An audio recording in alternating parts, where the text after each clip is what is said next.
How to delete pictures from a Facebook album. First of all, open up the Facebook application on your phone.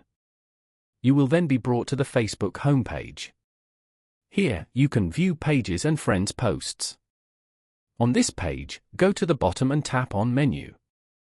Then, go to your profile. Tap on Photos. Swipe left and go to Albums. Here, you can view all your albums on Facebook.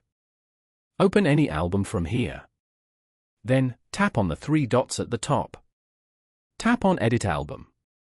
Over here, tap on Delete Album below. Tap on Delete again to confirm. You have now successfully deleted this album. You can repeat the same steps to delete other albums on Facebook.